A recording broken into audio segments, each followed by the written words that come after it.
Como ovelhas que estavam sem pastor,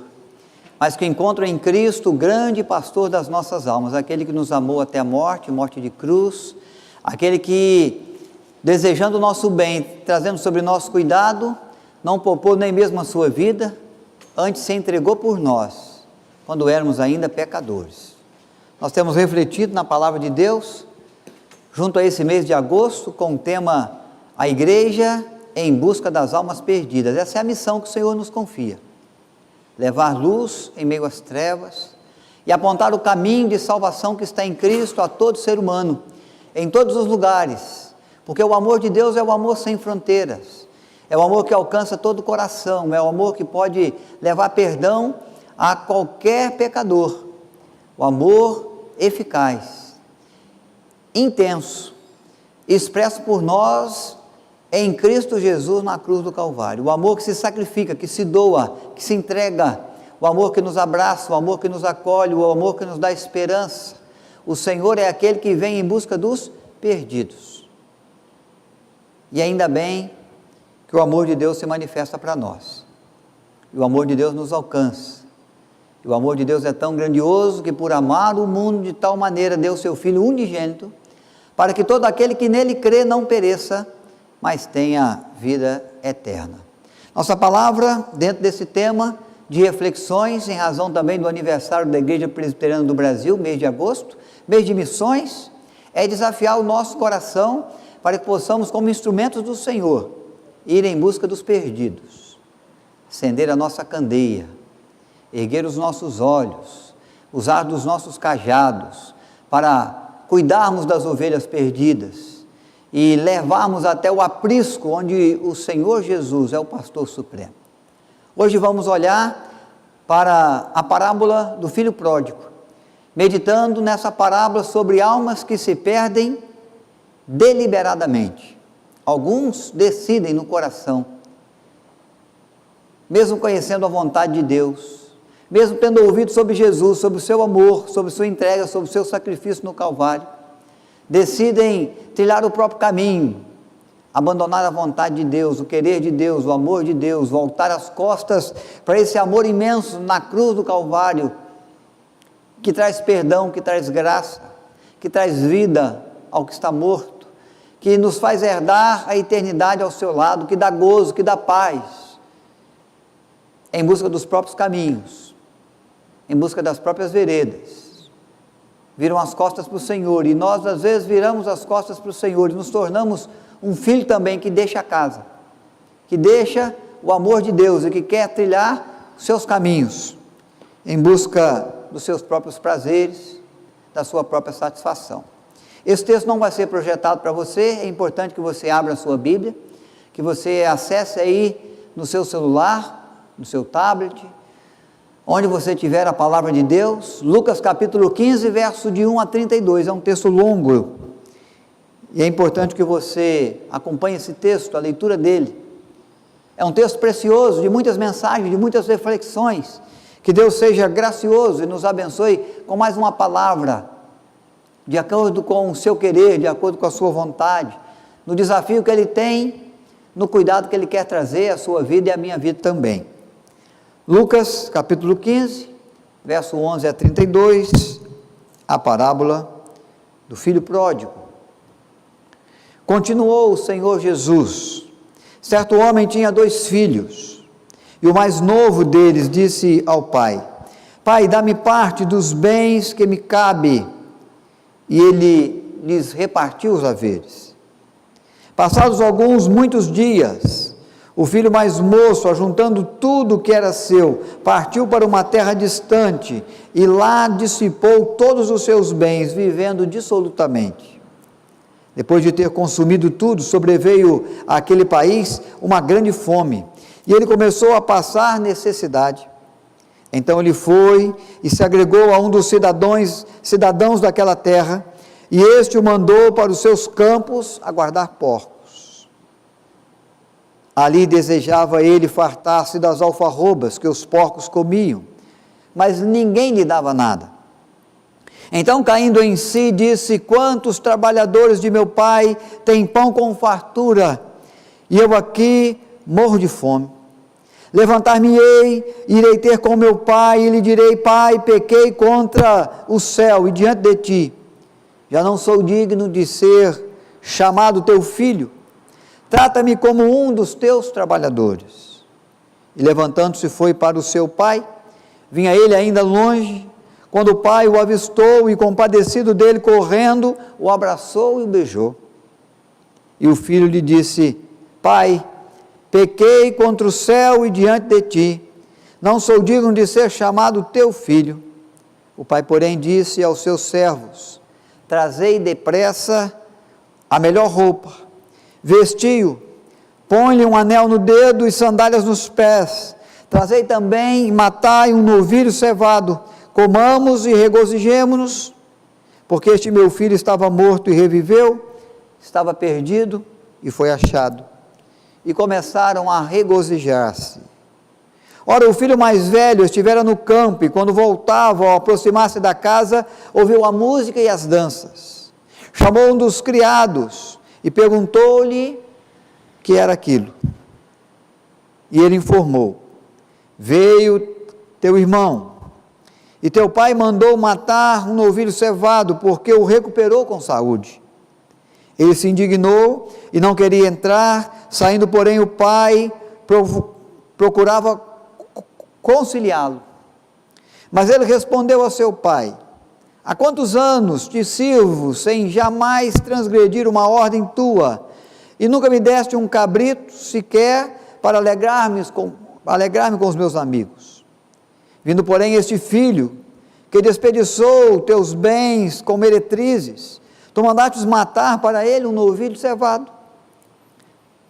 Então lhe respondeu o pai: Meu filho, tu sempre estás comigo, tudo que é meu é teu. Entretanto, era preciso que nos regozijássemos e nos alegrássemos, porque esse teu irmão estava morto e reviveu, estava perdido e foi achado. O nosso Deus é um Deus que se importa com o coração aflito e com a alma perdida. Desde o nosso pecado original, do pecado original da humanidade com Adão e Eva, o Senhor acompanha a humanidade fora do jardim do Éden, e o Senhor começa a revelar-lhe o propósito da redenção do homem, do perdão de pecados, com o seu plano redentor em Cristo Jesus. Nós precisamos entender bem esta parábola e o seu significado e desafio para nós, como igreja do Senhor que somos. Temos que ter a visão que Deus tem dos perdidos, temos que buscar amar os perdidos e alcançá-los, porque é assim que nós contribuirmos para que haja júbilo nos céus, para que haja festa gloriosa no coração de Deus, ao perceber que uma alma se rendeu ao seu propósito redentor, quedando o seu coração e vendo em Jesus o seu único e suficiente Salvador, e voltando os pés na direção do Senhor e do seu grandioso amor e graça que na cruz se manifesta para nós. Queridos, nós devemos entender o que significa sair da casa do Pai. Este jovem vivia junto ao seu pai, e ali na casa do pai ele tinha toda a provisão, toda a sua necessidade de alimento, de comida, de vestimenta, de descanso, de acolhida, de encorajamento, toda a sua necessidade para vencer o medo, para vencer as incertezas, para se acolher diante dos desgastes da vida, diante das circunstâncias adversas, difíceis, ele encontrava na sua casa. Seu lar era lugar de refúgio, era lugar de amparo, era lugar de acolhida, era lugar de carinho, era lugar de bom conselho, era lugar onde ele podia se sentir firme, pronto para as suas tarefas, para as suas ações. Ali ele tinha as suas necessidades todas supridas. Na casa do Pai, no lugar onde o amor se manifesta, onde a compreensão existe, onde a orientação é sábia, onde de fato o encorajamento e o bom conselho ajuda a caminhar e a tomar decisões, nas suas ações cada vez mais seguras e mais prósperas. Mas ele deseja deixar esse lugar de refúgio, esse é lugar de segurança, esse lugar de provisão. Estar na casa do Pai, ou deixar a casa do Pai, é tomar uma atitude não só onde ele deixaria de ter toda a provisão, toda a segurança, toda a alegria, toda a estabilidade necessária, e o suprir de todas as coisas, para o seu viver, para a sua história, mas é também uma atitude de desrespeito muito grandiosa. Um filho que busca uma herança do pai, e que lhe cobra o direito da sua parte na herança enquanto o pai é vivo, é um filho que o desonra. É um filho que, como em razão da sua atitude, viesse a proclamar: eu gostaria que meu pai estivesse morto, para que eu já pudesse tomar parte dos meus bens, e usufruí-los, gastá-los, investi-los, e usá-los como bem entender. Há um personagem que escreve um livro intitulado O Filho Pródigo, Henri Nouwen. E Henri Nouwen é alguém que viajou muitas vezes, e viajou pelas regiões onde Cristo andava, onde Cristo desenvolveu o seu ministério, e ele procurava entender esta palavra e a profundidade do que significava pedir a herança do Pai enquanto esse está vivo, nas suas viagens, conversando com cidadãos, com as pessoas daquela região. E ele dizia então a algumas pessoas: se um filho aqui na sua terra resolver dizer ao pai: me dá a parte da minha herança enquanto você está vivo, e eu vou deixar a casa, e eu vou partir, e vou gastar a herança como eu bem quiser, como você via essa atitude? E ele retrata que a conversa era mais ou menos assim. Alguns lhe perguntavam: mas você conhece alguém que fez isso? Algum filho que tomou uma atitude absurda como essa? Ele estaria desonrando grandemente a sua casa, a sua família, o seu pai. Se eu fizesse isso com meu pai, certamente eu seria espancado, e poderia ser espancado até a morte. É um desrespeito, é desejar que ele seja morto, é desejar que ele não exista mais. É uma atitude com a qual a família das nossas regiões não aceitam. Mas nós vemos aqui um filho pedindo ao pai a parte da herança, e depois colocando o caminho na estrada, e gastando dissolutamente todos os recursos, todos os bens, e conforme a palavra até do filho do irmão mais velho, lá na frente, gastando com meretrizes, com coisas, com pessoas, com situações, com circunstâncias que pudessem lhe trazer, suprir de prazeres carnais, de prazeres pessoais. Este jovem da parábola que Cristo conta é aquele que, de fato, vai expressar um coração insensível à voz do amor. O pai o ama, o pai cuida, o pai supre necessidades, o pai o quer por perto, o pai dá alento, o pai dá instrução, o pai o recolhe em casa quando está triste, o pai o anima, o pai o capacita para o trabalho, o pai o prepara para as tarefas. Há todo carinho, há todo amor do pai, e o amor do pai é tão grande que não quer negar-lhe nem mesmo o pedido, ou atender ao pedido absurdo da parte dos seus bens. O pai o ama tanto que o pai lhe dá os bens, entrega-lhe a parte da herança mesmo estando vivo, mesmo sabendo que estava sendo desonrado, mesmo sabendo que um pedido como esse seria um pedido absurdo para o seu tempo, para a sua época, para a sua casa, e mesmo sabendo que todo mundo poderia dar-lhe apoio se ele negasse a herança ao filho mais novo que pede a sua parte, mesmo assim ele a entrega.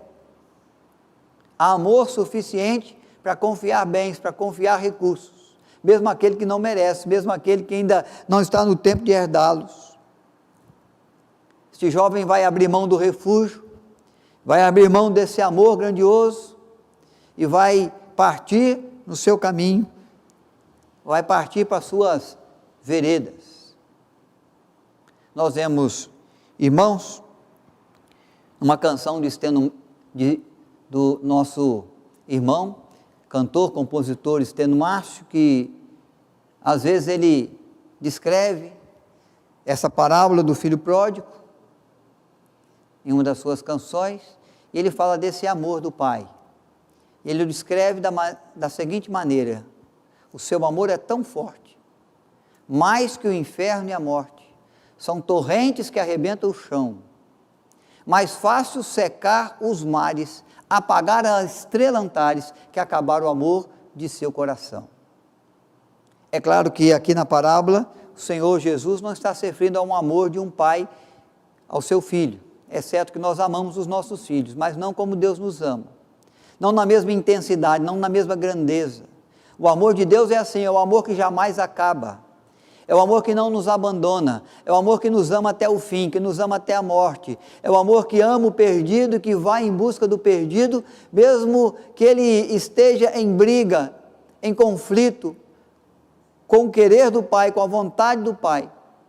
mesmo que ele decida pelos seus próprios caminhos, mesmo que ele decida pelos seus próprios prazeres, pelas suas próprias veredas, o nosso Deus é um Deus que jamais desiste de nós, jamais desiste do pecador, por isso ele o ama, e o amou enviando o seu Filho,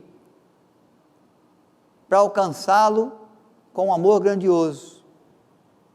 Não importa o que você faz, não importa com o que você está envolvido, não importa se a sua desobediência foi grandiosa, se o seu pecado é medonho, não importa se até mesmo você chega à conclusão de que não merece mais ser filho de Deus, em razão do que você fez, do que você praticou, do que você envolveu o seu coração, a sua alma. O amor de Deus é o amor que te alcança onde você está, do jeito que você está, mas Deus te ama tanto que Ele não pode deixar você desse jeito, Ele tem que tornar você uma pessoa melhor, por isso Ele começa a trabalhar no seu interior uma nova vida, uma nova criatura. As coisas velhas vão passar, coisas novas vão surgir, porque o amor de Deus é o amor que não acaba, é o amor que nos abraça, é o amor que nos traz compaixão e perdão, é o amor que se manifesta de forma eficaz na cruz do Calvário, que justifica os nossos pecados, levando sobre Cristo a culpa que era nossa, imputando sobre Jesus, e por causa das pisaduras que Cristo sofreu no Calvário, por causa da dor que Ele enfrentou, por causa da enfermidade que a sua alma passou, nós somos curados, nós somos sarados, e nós somos colocados no caminho da fé, para sermos herdeiros do reino celeste, para que o pecado não cause mais danos à nossa eternidade, nos distanciando da presença, da companhia de Deus. Todos pecaram e destituídos estávamos da glória de Deus, resolvemos deixar a casa do Pai, resolvemos deixar o amor, a acolhida, a provisão, o refúgio, o carinho, daquele que estende sobre nós os seus braços, como a galinha que cuida dos seus pintinhos e estende as suas asas, para protegê-los, para guardá-los, para aquecê-los. Um Deus que é capaz de suprir as nossas necessidades, até mesmo trazendo sobre nós coisas mais do que pedimos ou pensamos, conforme o seu poder que nós opera. Ele nos dá o bastante, e Ele nos dá algumas finas iguarias, Ele traz o que precisamos, e às vezes Ele acrescenta mais do que aquilo que nós precisamos ou pedimos. É poder de Deus, é amor de Deus que se manifesta para nós, e às vezes nós esquecemos essas coisas, nós deixamos essas coisas e partimos para os nossos caminhos, para as nossas veredas, para as nossas conquistas, para as nossas decisões, para aquilo que nós achamos importante, e achamos que a casa do Pai é demais para nós, a casa do Pai nos limita demais, exige demais, e andamos então gastando dissolutamente a nossa vida, os nossos dons, os nossos talentos, os nossos recursos, gastando dissolutamente, gastando com os nossos prazeres, com as nossas vontades. E eu posso dizer para você que nós vamos acabar como o filho pródigo, se o nosso coração for insensível à voz do amor de Deus. Hoje pela manhã nós falamos que há uma voz de Deus que se ergue para nós, como se ergueu para Jesus, dizendo: eis aí o meu filho amado, em quem eu tenho todo o meu prazer, em quem me comprazo. Mas que às vezes nós damos ouvidos à voz do mundo, a voz do diabo, que é aquela que veio tentar Jesus logo após o batismo, logo após essa expressão preciosa do Pai Celeste junto dele, no tempo em que foi batizado por João Batista. Este pródigo vai dar ouvido às vozes deste mundo, às vozes do seu coração carnal, inclinado ao erro, inclinado ao pecado, inclinado à desobediência, desejoso de se satisfazer, de satisfazer o seu ego, as suas vontades, o seu querer, os seus prazeres. Esse jovem vai dar ouvido à voz do mundo, que aponta o caminho da fé, às vezes, como um caminho ridículo, um caminho de quem não pensa, de quem não reflete, um caminho de quem se deixa conduzir sem entendimento, o caminho dos tolos. Mas nós sabemos que esse é o caminho dos sábios, porque os sábios edificam a sua vida, a sua morada, o seu trabalho, a sua família, os seus afazeres, o seu empenho, os seus estudos e toda a sua jornada na palavra de Deus, porque o sábio é aquele que ouve e pratica a vontade do Senhor. Mas às vezes as vozes do mundo quer dizer para nós, quer falar para nós que isso tudo é uma perca de tempo grandiosa, de que estar na casa do Pai, de que obedecer os mandamentos, os estatutos do Senhor, priva a nossa vida de muitos prazeres e muitas delícias que este mundo pode oferecer. E é verdade, delícias e prazeres que vêm do coração humano que se engana, porque enganoso é o coração humano. E o mundo às vezes quer nos arrastar, nos enredar por caminhos, por veredas que nos levam para distantes de Deus, da sua graça, da sua bondade, da sua compaixão, da sua providência. E assim como este filho pródigo, nós deixamos nos arrastar pelas vozes do mundo, pelas vozes do diabo que arma as suas situações, que trazem as tentações e as provas e nos prendem como o laço do passarinheiro. A oferta é a oferta preciosa, é a oferta daquilo que nós queremos, daquilo que nós desejamos, mas o custo é o custo da escravidão no pecado. E da ruína que o pecado vai produzir é grandiosa. E o estrago que o pecado vai trazer para a casa, para a vida, para a família, para a história, para a eternidade, para a espiritualidade, é grandiosa. Os danos do pecado são ferozes, ferem a alma, o coração, e levam de nós a paz, e roubam de nós a alegria, e de repente nós vamos nos encontrar na situação que o pródigo se encontrou, em razão de ter um coração duro e insensível ao amor. Nós nos encontramos perdidos, o orgulho e a arrogância dos primeiros dias se foram, a miséria, a pobreza se estabeleceu. Ele agora é cuidador de porcos, e cuidar de porcos para os judeus é exercer uma profissão renegada pelos judeus. Os judeus não comiam carne de porco, e não comem, são considerados animais imundos, por isso eles não cuidam deles. Quem faz isso são estrangeiros, são outros povos, de outras terras. Nós não. Isso é um serviço imundo, isso é um serviço sujo, isso é um serviço desagradável, é um serviço condenado pelo Senhor, porque é cuidar de um animal maldito. Mas ele vai acabar cuidando dos porcos, e mais do que isso, em razão da fome, em razão da miséria, em razão de ter gasto tudo, ele está agora numa situação de profunda tristeza e de grande necessidade, a ponto dele desejar comer das alfarrobas, do alimento que era dado aos porcos, e agora ninguém lhe dá, nem a comida que os porcos têm, ele tem. E ele se lembra da casa do seu pai, ele se lembra de todo o cuidado, de toda a provisão, de todo o refúgio, de todo o carinho, e ele se lembra dos servos do seu pai, nem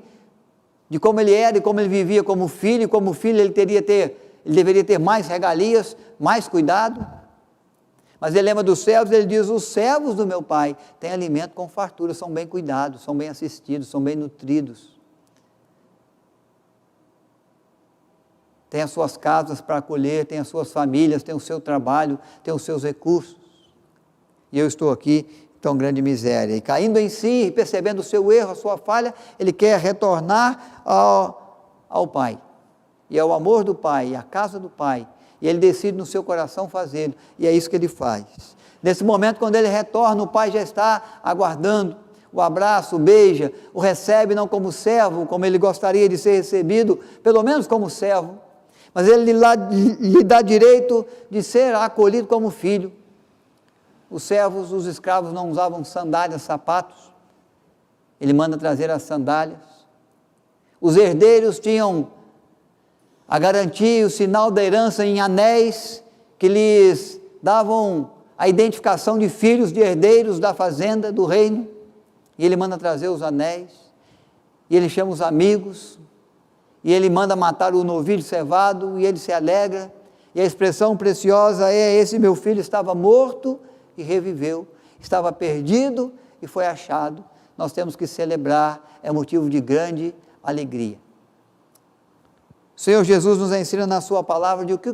que adianta o homem ganhar o mundo inteiro se ele perder a sua alma. Deixar a casa do Pai conduzia o pródigo por um caminho onde ele ia perder a sua alma.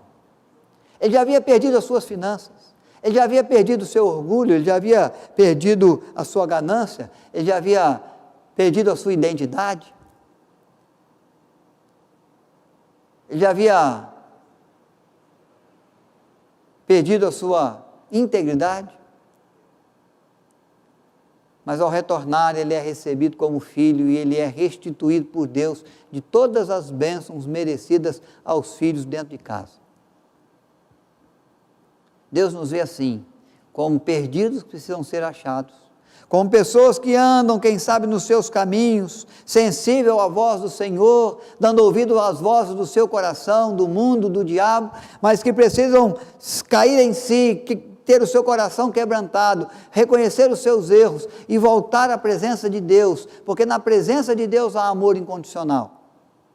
A herança de filhos para aqueles que, quebrantados, reconhecem o Senhor Jesus e clamam: tem compaixão de mim e perdoa.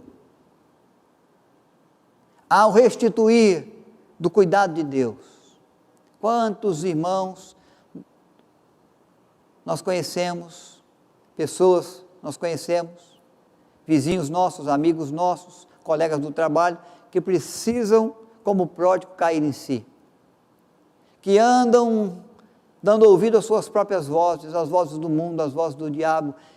e dependem do alerta seu, para perceber que estão abandonando o melhor, que estão deixando o melhor, que estão perdendo do cuidado, do amor, da proteção, da provisão, que só a presença de Deus traz, que só a graça de Deus manifesta, que estão caminhando perdidos, rumo ao inferno, rumo à eternidade sem Deus, que poderiam estar vencendo a morte em razão da sua fé em Jesus, mas serão vencidos pela morte, e viverão a eternidade, ou na eternidade as penas eternas, pela ausência do Senhor, e sofrerão choro e ranger de dente para todo sempre, para toda a eternidade. Deus leva em conta o perdido, e há júbilo no céu quando um pecador se arrepende. E são as nossas vozes que proclamam as vozes de Deus. Desculpe, irmãos. São os nossos braços que podem se manifestar como os braços do Senhor às pessoas. É o nosso coração que pode se compadecer, manifestando o coração compadecido do Senhor. É nós que podemos apontar o caminho e dizer: esse é o caminho certo, esse é o caminho que leva para junto de Deus, para a graça de Deus, para a provisão de Deus, para o amor de Deus, que alcança o perdido com salvação, que cura as feridas, que restaura a herança de sermos filhos do Senhor e nos dá a possibilidade de herdarmos os céus e a vida eterna que Deus reserva para aqueles que o amam. É através de mim, é através de você. Mas o que eu vejo nessa parábola, o que ela me alerta, é que quando o retorno do filho pródigo acontece, e a festa e a alegria no coração do pai se estabelece, porque o filho estava perdido e foi achado, no cair em si, no regressar para a casa do pai, nós vemos que o problema se torna o filho mais velho. Às vezes, nós somos esse filho mais velho aí. Nós não nos agradamos com o pródigo que volta, com o perdido que se quebranta. Nós nos alegramos que haja júbilo na igreja, no coração de alguém, e quem sabe até no coração de Deus, porque alguém que esteve andando conforme o seu próprio caminho, trilhando as suas veredas, no seu egoísmo, nas suas vontades, se envolvendo com as coisas dessa vida, com as mazelas dessa vida, com os prazeres dessa vida, de repente retorne à casa de Deus e receba de Deus a herança que nós recebemos. Começamos a pensar que há injustiça no coração do Pai, no coração de Deus, ao recebê-los com festa. Porque nós estamos aqui, nós obedecemos, nós proclamamos, nós oramos, nós exercemos a nossa fé. E aqueles que andaram por aí, gastaram dissolutamente, se desfizeram do nome de Deus e da glória de Deus, de repente resolvem retornar, com o coração quebrantado, são acolhidos. Em vez de nós nos alegrarmos, nós ficamos enraivecidos, ficamos furiosos, não queremos envolver na festa, não queremos participar da festa, não queremos compreender o coração do Pai, que entende o valor de uma alma, que se rende, que se prostra. Tomamos a atitude dos fariseus, porque achamos que os publicanos, que os pecadores não podem receber da graça de Deus, porque não são merecedores dela. Ninguém é, nem eu, nem você, nem o fariseu, nem o publicano. A graça de Deus vem sobre nós exatamente porque ela é graça, porque ela é acompanhada de compaixão, ela é acompanhada de misericórdia. Não é por merecimento nosso, não é por razão daquilo que eu faço, que eu fiz, que eu deixei de fazer, não é exatamente porque Ele me ama, que Ele me oferece aquilo que eu não mereço, e que Ele deixa me dar a punição, o castigo que eu mereço. Graça, compaixão e misericórdia de Deus nos seguirão agora todos os dias da nossa vida até a consumação dos séculos. Precisamos não só nos esforçar, mas precisamos entender que precisamos nos alegrar com o pecador que se arrepende. Às vezes nós somos indiferentes, não nos importamos, não trabalhamos para que exista festas nos céus, alegria no coração de Deus, não proclamamos o Evangelho, não nos importamos com os perdidos. Às vezes lhes oferecemos até o trabalho de cuidar de porcos, para que fiquem nessa vida, fiquem nessa miséria, fiquem nessa situação, se mantenham aí. Mas não os alertamos quanto ao cair em si, quanto ao voltar à presença de Deus, à casa de Deus, para honrá-lo, para glorificá-lo, para viver das provisões de Deus, do refrigério de Deus, do cuidado que a boa mão do Senhor pode trazer. Temos que entender que servir ao Senhor e cumprir a nossa missão como igreja de ir e fazer discípulos é um privilégio de poder cumprir a nossa missão, pede de nós amor aos perdidos. Senão você não vai trabalhar em busca deles, senão você não vai se esforçar para manifestar compaixão, senão você não vai se doar em favor da causa do Evangelho, senão você não vai de maneira alguma nem mesmo se alegrar às vezes com aqueles que vão chegando, porque você acha que vai tomar o seu lugar, vai tomar o seu espaço na igreja, vai te incomodar, vai exigir de você um pouco mais de amor, um pouco mais de compreensão, porque estão vindo de caminhos tortuosos, de vidas pecaminosas, e isso às vezes nos incomoda, porque não estão tão bem cheirosos, tão bem vestidos, como nós estamos. Nós que estamos já no Evangelho, nós que já estamos sendo moldados pelo Evangelho, pela graça de Deus e pelo poder do seu Espírito. Os outros vão chegando, são filhos da fé, são ovelhinhas do Senhor, precisam do cuidado, e encontram às vezes o nosso murmúrio, encontram às vezes a nossa raiva, encontram às vezes o nosso descontentamento, não encontram espaço para servir ao Senhor, para crescer nesse relacionamento de amor com Deus que os alcançou. Em vez de abrirmos caminhos, de abraçarmos, de acolhermos, somos empecilhos, nos tornamos muralhas, portas fechadas, embaraços, como aquele grupo de discípulos que embaraçava o caminho das crianças até Jesus, quando mães e pais queriam conduzir os seus filhos a Cristo. Jesus disse: não os embaraceis, deixai vir a mim os pequeninos, porque dos tais é o reino dos céus. O reino de Deus é para o perdido, e Paulo se via assim, alcançado pela graça de Deus, e considerava o maior dos pecadores, porque perseguiu a igreja, porque perseguiu o próprio Jesus, porque foi instrumento para açoitar, para lançar no cárcere, mas foi alcançado com a graça de Deus e se tornou o maior evangelista, missionário que a igreja primitiva teve para levar, pela graça de Deus e pelo propósito de Deus, as boas novas aos gentios, aos estrangeiros. Nós devemos nos alegrar, irmãos, e nos empenhar no privilégio de cumprir a nossa missão de fazer discípulos e de acolher as ovelhinhas do aprisco do Senhor, cuidando delas, entendendo os seus defeitos, suas limitações e procurando ajudá-las nas correções, acolhendo com carinho, não torcendo o nariz por causa do mau cheiro, não criticando por causa do tipo de roupa, não apontando o dedo por causa dos seus defeitos, dos seus erros, dos seus vícios, e suas coisas que são velhas, que vão passar, e outras coisas novas vão surgir, como surgiram na minha vida e na sua. A igreja de Cristo é a igreja que cumpre a sua missão,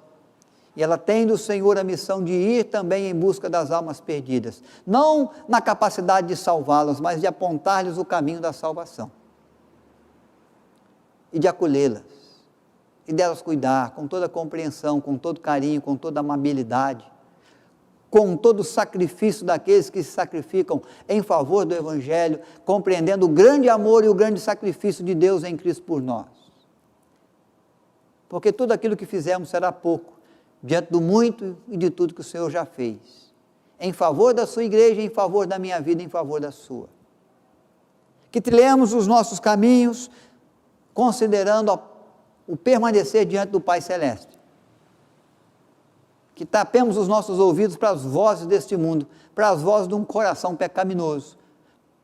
para as vozes do diabo que nos tentam e querem nos levar para fora dos caminhos de Deus por veredas perversas, escuras. Que cuidemos do nosso coração, para não gastarmos os nossos recursos, a nossa juventude, o nosso dom, o nosso talento, dissolutamente por aí, com coisas e com atitudes, com circunstâncias que Deus desaprova. Precisamos honrar o nosso Deus, precisamos prestar respeito ao nosso Pai Celeste, precisamos permanecer no coração e com a vida no lugar onde somos cuidados, onde há provisão, onde há refúgio, onde há alento, onde há consolo, onde há a força do Senhor, onde há o capacitar do Senhor para nos tornar igreja produtiva, que glorifique o Senhor, que ame e busque os perdidos, e que os acolha e os instrua no ensino que recebemos do Senhor Jesus.